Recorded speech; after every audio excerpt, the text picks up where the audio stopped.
Hola, ¿qué tal amigos de Mate y Ciencia? ¿Cómo andan? Bienvenidos a este video donde vamos a estar tratando en Multisim el tema de transistores de potencia, ¿sí? Vamos a estar viendo la conmutación de un transistor BJT, o sea, bipolar, NPN, ¿sí?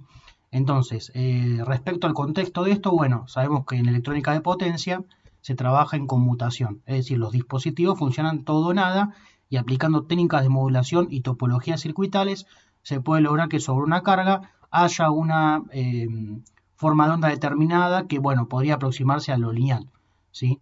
Entonces, bueno, pero va a tener sus distorsiones y sus armónicos. Si bien el BJT no es algo que se estudie mucho hoy en día porque es más lento que el MOSFET y soporta menos tensión que el IGBT, ¿sí? Es interesante verlo más que nada para poder aprender a simularlo y después derivar esas técnicas vistas acá para otros transistores, ¿sí? Este es como un caso sencillo de poder analizarlo. Entonces, primero, vamos a ver toda la parte teórica. A ver, no lo vean todos juntos, sino confunden. Vamos a verlo por parte. Vamos a arrancar por acá. Estas serían las curvas características de un transistor BJT, ¿sí? El eje de la corriente de colector, tensión colector emisor. La corriente de base 1, la corriente de base 2, que es mayor que esta, IB3 y IB4, ¿sí? Entonces, nosotros tenemos que saber, ¿sí? ¿Cuál es el circuito base de análisis para todo esto? Es este. El transistor así, con un resistor en su base para limitar la corriente de base y una carga que en este caso va a ser resistiva pura y ya vamos a ver algunas diferencias importantes. Y una fuente de BCC. Nosotros pensando en este circuito, ¿sí? Y que acá puede ser o una fuente constante y una llave que yo abro y cierro, o bien un PWM, ¿sí? Básicamente es lo siguiente, o sea, yo lo que quiero es que cuando cierro la llave, circule toda la corriente por la carga, idealmente BCC dividido R, ¿sí? ¿Por qué? Porque el transistor tiene que ser como una llave. Obviamente es una llave de estado sólido, no es ideal, y tiene una caída colector-emisor de saturación. Es cuánto va a caer acá cuando se comporte como una llave. En transistores chicos puede usarse hasta 0,3 volt. Menos no, porque empieza a haber problemas con la juntura colector-base y hay que poner un diodo, y bueno, se puede dañar. Por eso a veces se puso un diodo de Miller-Clamp, ¿sí? Pero básicamente acá podemos considerar para un transistor, ya estuve probando en simulación, 0,9 volt. ¿Sí? Para un transistor chico 0,3, por mi potencia 0,9, 0,8, 1,2 volt. Depende de la curva característica, hay que trazarla para diferentes cargas. Pero bueno, a ver, entonces, este circuito, ¿por qué es interesante? Porque genera, se hace el análisis matemático, genera una recta de carga que se traza sobre la curva característica. ¿Y qué me está diciendo esto? Bueno, que cuando yo no tenga corriente de base voy a estar acá, sobre este eje.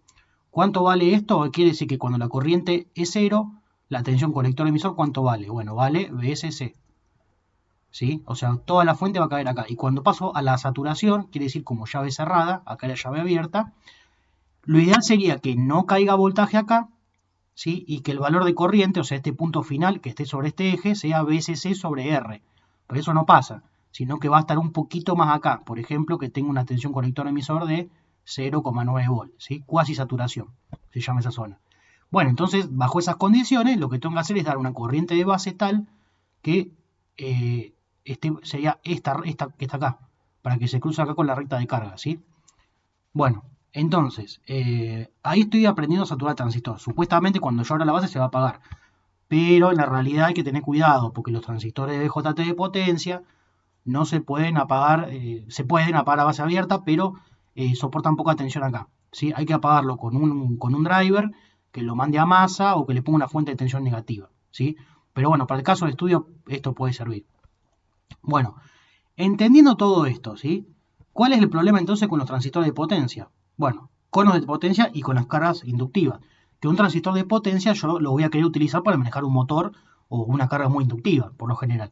Entonces eso trae sus problemas. Y además que como para que puedan soportar altas corrientes y altas tensiones tienen una región drift, tienen tiempos de retardo. ¿Qué quiere decir eso? Vamos a ver. Quiere decir que, por ejemplo, yo estoy acá, esta curva la repetimos acá. La corriente de colector y la tensión colector emisor. Acá tengo el estado de off y el estado de on. Quiere decir que si yo quiero ir de este estado a este, ¿cuál es el camino ideal? Instantáneamente que pase, o sea, que de este punto, para cualquier valor de frecuencia de PWM, cualquier carga, pase ahí. Eso no ocurre. ¿Sí? No ocurre, o sea, no puede saltar de un estado a otro así. ¿Ok? O sea, este camino marrón no es posible. Perdón, el camino azul. Ahora, ¿cuál es la otra forma posible cuasi ideal? Que vaya para allá, o sea, que caiga la tensión y después suba la corriente. También podría ser, ¿sí? Bueno, eso también sería cuasi ideal. Algo ya real, pero no tan ideal, sería que pasa con cargas resistivas puras solamente, que se va a mover por la recta de carga, ¿sí? Este es el camino que va a hacer el transistor. Va a bajar la tensión a medida que baja la corriente. Y ahora viene el problema. ¿Qué pasa cuando la carga es inductiva? O sea, ya acá tengo un resistor y acá tendría un inductor. Bueno, el camino es este, ¿sí? Porque en un inductor la corriente no puede variar instantáneamente, pues no te deja, ¿sí? Recordemos BL igual a L derivada de I respecto de T, ¿sí? Entonces, el camino que hace este, primero baja la tensión, ¿sí? Perdón, primero sube la corriente y tiene un sobrepico y después empieza a bajar la tensión. Eso es el camino de conmutación al estado de off a on, del corte a la saturación. Y después, para el apagado pasa lo mismo, no puede hacer el camino perfecto, después está el cuasi ideal, después por la recta de carga y para cargas inductivas, este comportamiento. Entonces, el peligro son estos picos, ¿ok? Y además de esos picos, es que fíjense que si vamos, por ejemplo, a un datasheet, por cuestiones de fabricación, bueno, esto es lo que estaba explicando recién, los transistores tienen lo que es la FB-SOA, ¿sí? Que es región de operación segura, Safe Operating Area, y la RB-SOA, que es la Reverse Bias Safe Operating Area. Para los BJT de potencia, la RB, que es la que se aplica para el apagado, es una zona mucho menor que la del FB. ¿Qué quiere decir? Que este camino de conmutación tiene que poder entrar en la FB-SOA.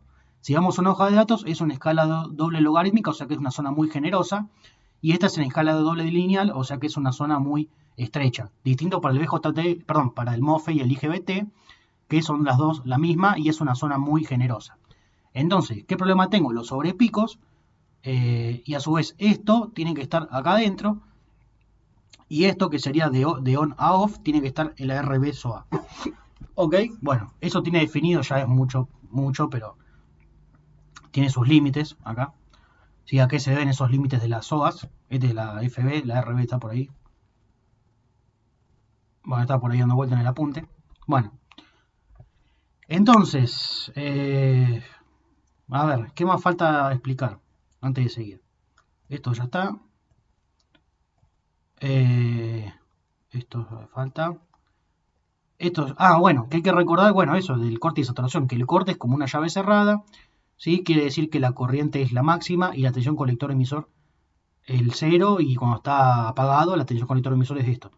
Hay que repetirlo eso porque ahora vamos a ver esto y se tiene que entender. Bueno, acá tenemos entonces qué es lo que pasa en estas condiciones, ¿sí? En los tiempos de retardo por la región drift que tiene el transistor y además por las cargas inductivas. Que bueno, estas curvas son más deformes mientras más inductiva la carga, ¿no? Y depende de la frecuencia de conmutación. Entonces, yo acá tengo, acá tengo la señal PWM, ¿sí? Que voy a aplicar sobre la base, que es como si yo abriera y cerrara esto y acá tuviera una fuente de tensión continua, ¿sí? ¿Qué va a pasar? Primero, ¿cómo reacciona la base? Tiene un sobrepico también, pero esto no es muy tan importante. Sí para el driver, que es lo que va a manejarlo en la vida real. Bueno, cuestión que mi orden es enciendo, apago, o sea, un PWM unipolar, ¿sí? Pero mi compuerta reacciona así, fíjense. Espera, un segundito. Vamos a hablar de acá para allá para el encendido. Fíjense, tiene un sobrepico de corriente y baja. Y se supone que el apagado está por acá. Sí, orden de off. Y también tiene una parte negativa. Pero bueno, ¿qué es lo que pasa? Entonces, vamos. Lo ideal es lo siguiente.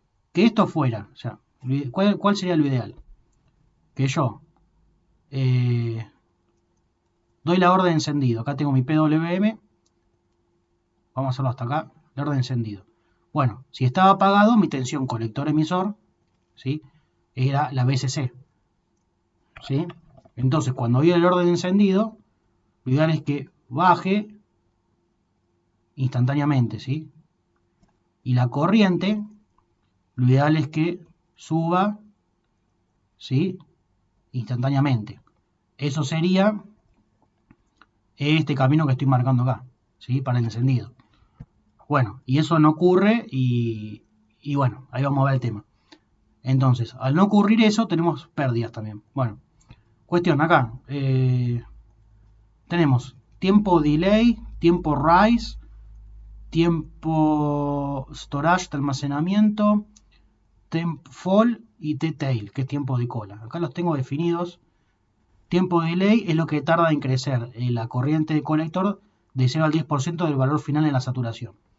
T-rise, subida, es lo que tarda desde el 10% hasta el 90%. T-storage de almacenamiento se retarda. Bueno, acá dice, baja la IC un 10%, viene al 90%, o bien, hasta que baje la IC un 10%, viene al 90%. El tiempo de caída es lo que tarda en bajar IC del 90 al 10%, el tiempo de cola, el que resta, de 10% a 0. ¿Sí? Entonces, estos tiempos, 1, 2, 3, 4, 5, son los tiempos que me declara el fabricante, y claro, como depende de la carga y de la frecuencia de todo, el fabricante me da el peor caso. Entonces yo, considerando todos estos tiempos, que ya claro que estos son más importantes en un datasheet que estos, o sea, estos los puedo casi despreciar. En el caso de tiempo apagado, que son TS, TF y TT, puedo despreciar TT. Y en algunos casos, TS, ¿sí? El más importante es el TF. Y para el caso del TON, que es T-delay más T-rise, puedo despreciar el TON, ¿sí? Pero si uno quiere un cálculo completo, hay que simularlo, que es la idea del video, y podría considerar todos estos tiempos para delimitar la frecuencia máxima de operación de mi transistor. ¿Sí? La frecuencia máxima es el PWM. Recordemos que el PWM, yo tengo T-on, T-off, T-on, T-off. Acá está el periodo, sería este. ¿Sí? Yo puedo tener diferentes ciclos de trabajo, o sea, para la misma frecuencia puedo tener diferentes ciclos de trabajo, pero a su vez, como el ciclo de trabajo es T-on sobre el periodo, que es T-on más T-off, yo puedo definir un ciclo de trabajo para distintos tiempos, para distintas frecuencias, y sigue siendo el mismo valor. Así que bueno, ahí está todo este tema de optimizar un diseño. Bueno, cuestión. A ver. La idea cuál sería. Lo ideal sería primero hacer esto en multisim, que es muy interesante. Y lo otro, que todavía no lo pude hacer andar, es poder hacer esto. Este dibujo, que por el osciloscopio en modo XY podría llegar a andar, pero no me dio muy bien. Ya probé. Entonces, ¿por qué? Porque si yo hiciera esto, lo podría simular, es un problema, ¿por qué? Porque el eje no es tiempo, sino que tiene tensión, es una curva paramétrica, en función del tiempo hay puntos en tensión acá y puntos de corriente acá. Lo ideal sería poder exportarlo a Excel y hacer una tabla de XY, porque el multisim no lo pude hacer todavía, la verdad. ¿Por qué? Bueno, porque dijimos que la RBSOA es muy pequeña, entonces si yo acá me zarpo, que es lo más probable que siempre se zarpe, lo quemo. Entonces lo que voy a hacer es agregar un snubber, ¿sí? Sería un diodito, un capacitor y un resistor, y el cálculo de ese snubber va a permitir que este camino, ¿sí? Que tiene que entrar acá adentro y se va a zarpar, sea lo más parecido al resistivo puro, que haga esto. Y ahí es donde viene todo esto que expliqué recién, ¿sí? A llegar al snubber.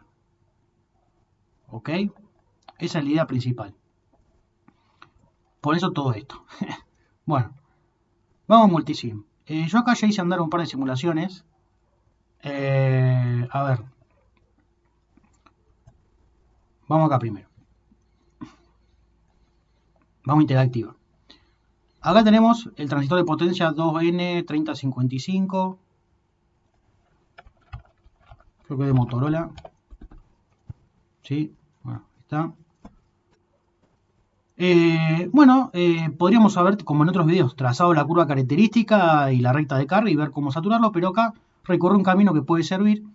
Le dije al chat GPT, che, recomendame un transistor para hacer esta prueba y dame los valores. Y me dio todo, ¿sí? Así que bueno, y lo probé y sirvió, así que de 10. ¿Sí? No tuve que hacer la curva característica y ponerme a ver valores. Pero bueno, es una buena alternativa para estas pruebas. Bueno, fíjense. Ahí la tensión colector-emisor, 24 volt, que es la fuente. Y ahora cuando voy, cierro acá. Fíjense. Bueno, anda media trabada la simulación porque tengo una fuente dando vuelta por ahí. Ahí está, 941 milivolt. O sea que 0,9 volt caen acá. Y la corriente, 491 amperes, porque es 24 menos 0,9 dividido 4,7. Esta es la corriente máxima, ¿sí? Entonces, esta es la corriente de la curva característica que estaría acá arriba. Bueno, El tema es ver ese camino, ¿no? O sea, ver, en lo posible sería, lo ideal sería ver esto, pero no puedo hacer nada todavía. Vamos a arrancar por esto. A ver.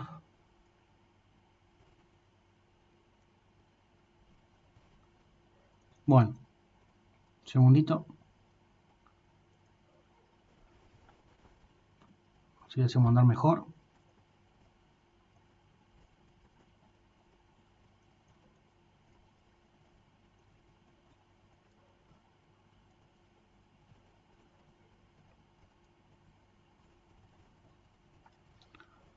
Bueno, ¿a dónde? ¿Cuál es la que dice andar? Esta, creo que sería esta. A ver. Bueno, entonces, primer paso. Ponemos una fuente, acá me recomendó que sea un volt más, el ChatGPT. 40 kHz, vamos a ver la fuente. 40 kHz con un ciclo de trabajo del 10%, voltaje de 6, con esto, reach time, fall time. ¿Sí? Estos son los parámetros de simulación. Bueno, un inductor de 10 microhenrio, que por el momento lo voy a puentear para que pase en resistivo puro. Vamos acá a ver, porque ya estuve haciendo macana. BPR13, a ver si era esta, IPR14, creo que es esta. Bueno, y acá están los parámetros de esto, hay que tocar este, poner eso, estos tiempos.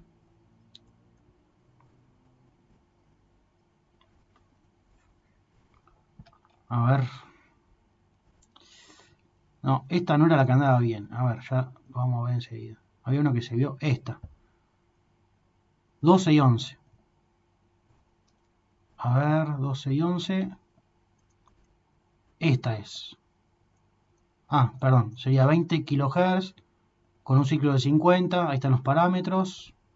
Bueno, 15 ohm al 100%, 24, 10 mili puenteado. La 11 y la 12, entonces. La 11. La corriente 12. A ver. IPR12, BPR11. A ver.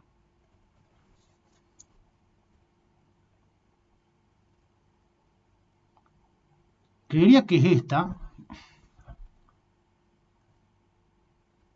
Bueno, ahí está. Repetimos, el circuito es este. Inductor cortocircuitado. Acá están los parámetros a 20 kHz. Ojo con esto. Acá están los parámetros de simulación. El output, una sonda de tensión acá y una sonda de corriente ahí. ¿Sí? Le damos correr. Y ahora vamos a acomodar esto. Ya vamos a ver. ¿Ven? Bueno. Haciendo clic sobre, no sobre cualquier lado. Tiene que ser bien ahí sobre el verde. Bueno, sobre esta forma de onda. Depende del color que le hagamos. Sí. Vamos acá, tocamos acá. Un segundito.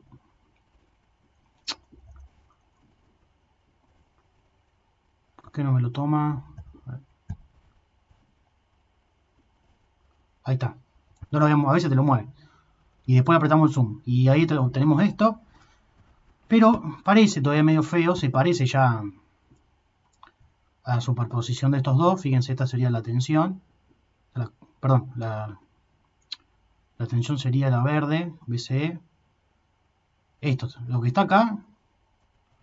Perdón. Esto que está acá, esta panza sería. Hay que ver. Sería esto. Está acá. Y la corriente sería esto acá, sería esto acá. ¿Sí? Pasa que acá arranca de cero y no se ve la otra parte. O sea, podríamos decir cursors, a ver, show cursors. Podríamos, el gráfico que estamos viendo acá, ¿sí? Sería desde acá. Bueno, lo mismo que está acá, ¿sí? Entonces ahora, como para darle un poco más de realismo, podemos hacer lo siguiente. Ponemos una sonda acá.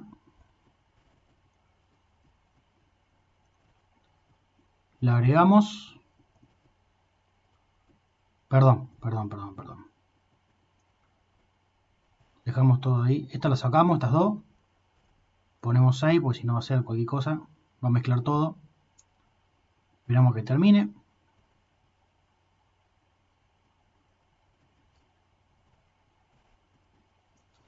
Clic en cualquier lado.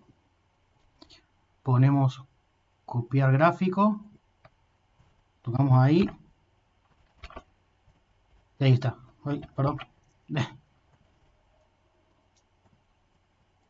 A ver. Copy. Control C. Ahí está. Entonces ahí estamos viendo, digamos, la orden de mando, el PWM, ¿sí? Y estamos viendo cómo actúa. Entonces, ahora si nos concentramos acá, fíjense. Este valor es la tensión colector emisor máxima, que sería en el apagado. Debería ser, ¿sí? BPR11, 24 volt, que sería este valor. Está bien, que es la fuente.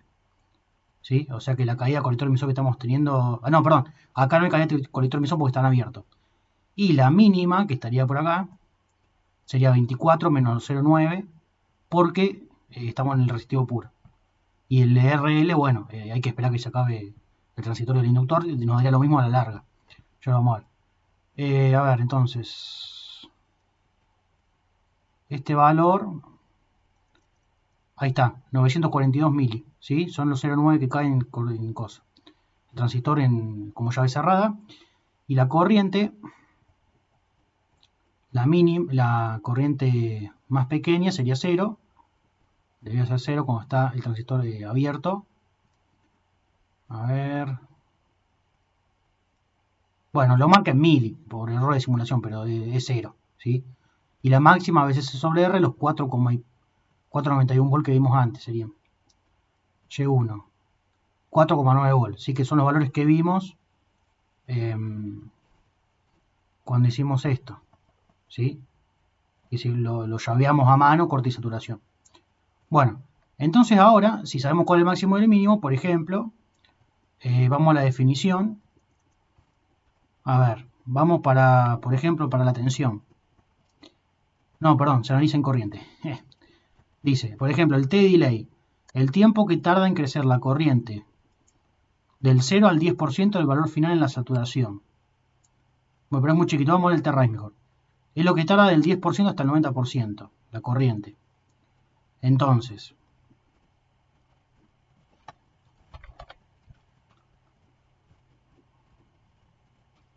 el 10% de 4,9 y el 90% de 4,9. ¿Sí? A ver, 0,1 por 4,9, 0,49.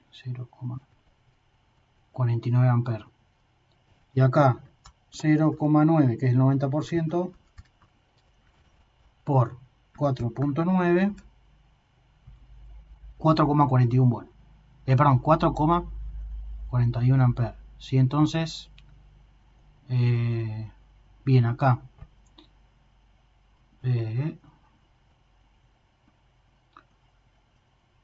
A ver. Dijimos que era la subida, tenemos que ir acá. Vamos a verlo acá. Entonces, buscamos con el 1 en la curva de corriente, ¿sí?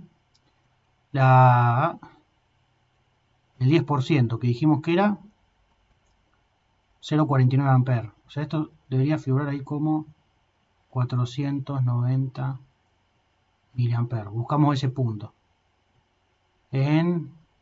Sería Y2. Perdón. Hicimos 490 miliamperes. En Y1 sería, a ver, ese valor. Cursor 1, Y1. A ver.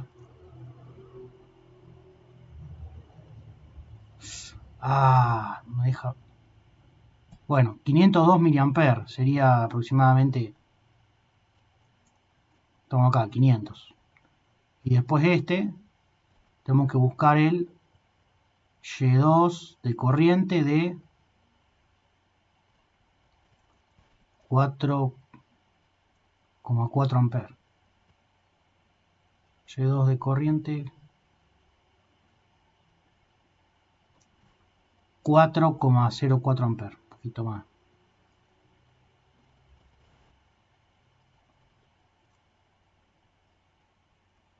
17. Bueno, ahí está. Entonces ahora dx, ¿sí? Entiendo que esto me hace el 1 menos el 2, o sea, el tiempo que está acá menos el tiempo que está acá, ¿sí? Igual es lo mismo, nada que daría negativo. Fíjense que si uno hace... Sí, está bien, me toma así. Entonces buscamos otro 4,4. Entonces, el t rise de subida sería diferencial de x 3,8856 microsegundos. ¿Está bien? Y así podemos hacer con todos los demás tiempos, ¿sí? Estaría. Están las definiciones, ¿sí? Que se puede expresar, que no.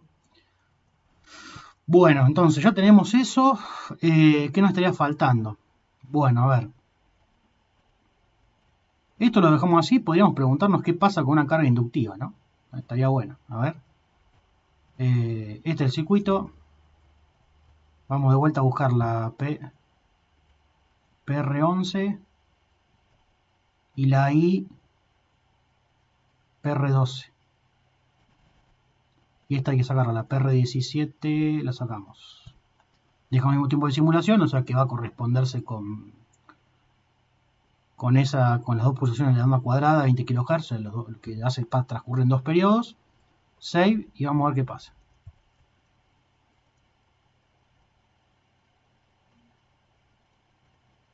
Miren. Fíjense, ¿no? Por eso que quería hacerlo con unas configuraciones que no me haga tan deforme todo.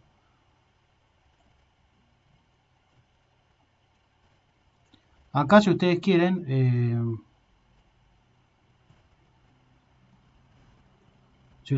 pueden hacer esto. Properties, right axis, el eje derecho, habilitar. Y entonces ahí podemos cambiar acá la escala. ¿Sí? Podemos hacer algún trabajito. Fíjense, ¿no? Ahí está. ¿Qué pasa con las cargas inductivas? Si ustedes van a internet y ponen... a ver...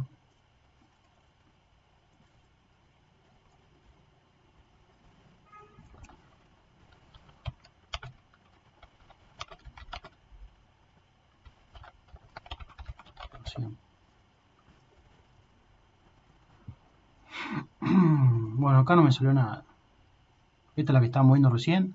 Pero van a ver que si buscan hay varias imágenes donde aparece este tipo de comportamiento.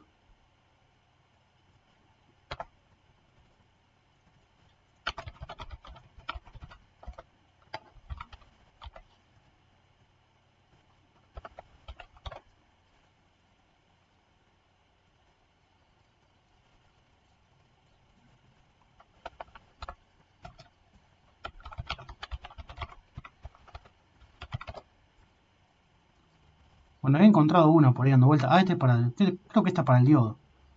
Tiempo de recuperación inversa. Bueno, a ver.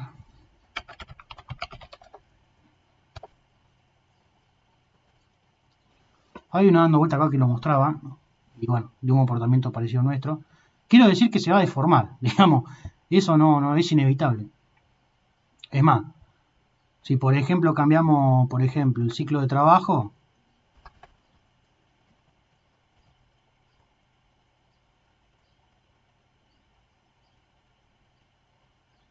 ¿sí? ¿Eh? Bueno, a ver. Esto estaba el 50, vamos a dejar como estaba antes, sin la carga inductiva.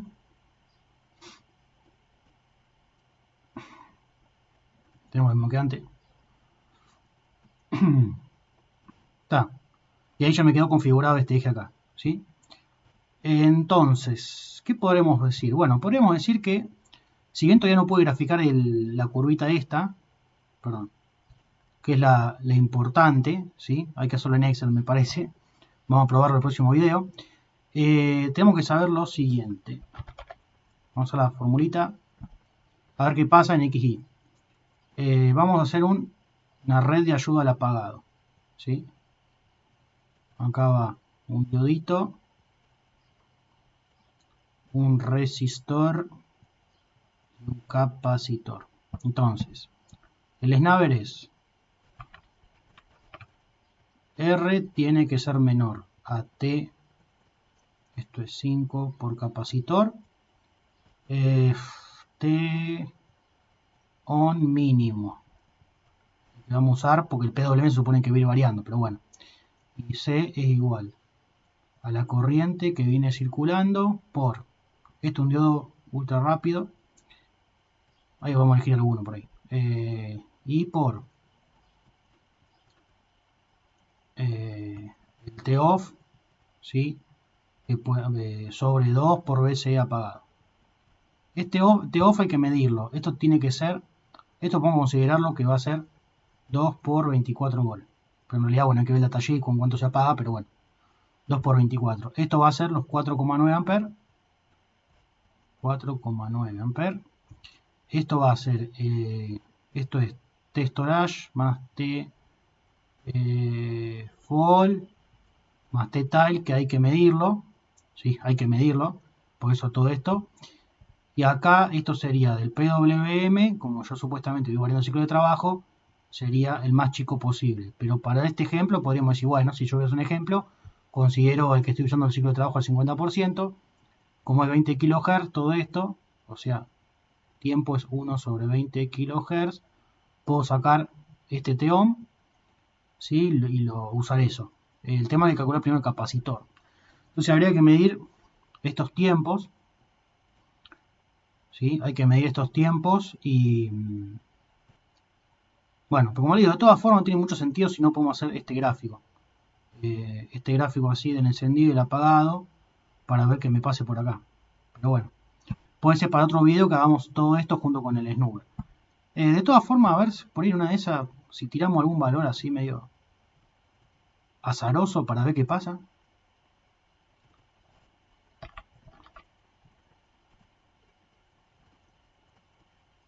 Le ponemos un resistor de bajo valor ahí y listo.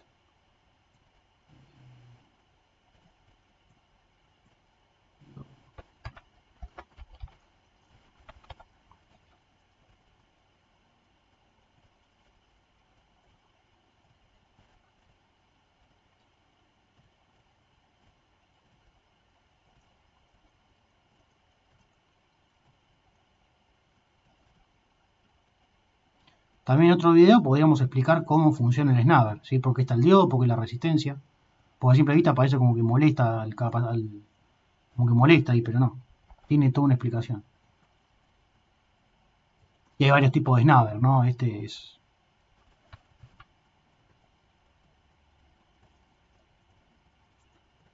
un snabber sencillo de ayuda al apagado. Bueno, vamos a ver qué pasa. Así de una.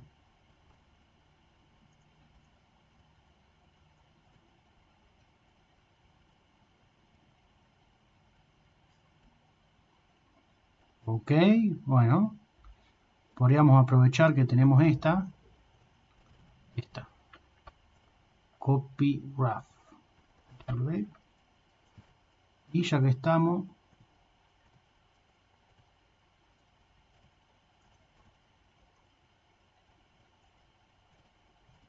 a ver si me la hace acá.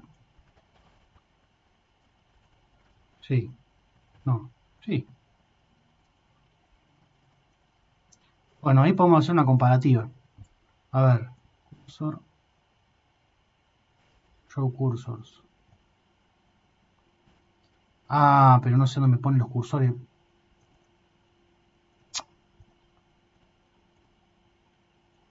Son 3 por gráfico, creo. Bueno, cuestión, claro, son 3 por gráfico. Cuestión, acá yo tengo la orden de apagado, ¿sí? Más o menos estaría, acá está, no, perdón, mi orden de encendido. yo veo un colector emisor, ¿sí? Acá estaría. Entonces fíjense que acá extiende un poco esto y acá ya baja más abrupto, ¿sí? Uy, bueno, dice macana. Bueno, entonces tiene una comparativa, pero bueno, como le digo, no tiene mucho sentido si no podemos hacer esta gráfica para ver el snooker, ¿sí? Así que bueno, quedará para otro video eso. Así que bueno, eso es todo por este video. Me despido. Recuerden que de guardar los gráficos, porque si no Multisim no se los guarda. Ya lo expliqué en otro video cómo guardarlos. Espero que les sirva este video para entender. Y recuerden siempre que lo siguiente. Me olvidé decir que, bueno, acá, fíjense, que en toda esta parte, o sea, mientras la corriente sube y la tensión baja, toda esta parte sean pérdidas de encendido, porque tengo un producto BC por I que no es BCE cerca de la saturación. Entonces acá tenemos pérdidas durante el proceso de conmutación al encendido, y acá en estos tiempos tenemos la pérdida de conmutación en el apagado. O sea, todo ese tiempo el transistor está disipando calor, que bueno, acá es importante. En el MOSFET, sí, a ver, tenemos la pérdida de conducción también, ¿sí? Que es BCE por IC, pero son mucho más bajas que en un MOSFET que tiene RDS-ON por ID cuadrado, por ID al cuadrado. ¿Sí? Por eso el MOSFET hay que monitorearle más la temperatura. Pero bueno, la cuestión es que durante estos procesos no podemos superar ni la temperatura ni la potencia máxima del transistor porque si no se rompe. Ahora sí, bueno, eso es todo por este video. Les mando un saludo. Suscríbanse y denle me gusta. Cualquier consulta la deja en los comentarios. Espero que les haya gustado el video. Hasta luego. Chao.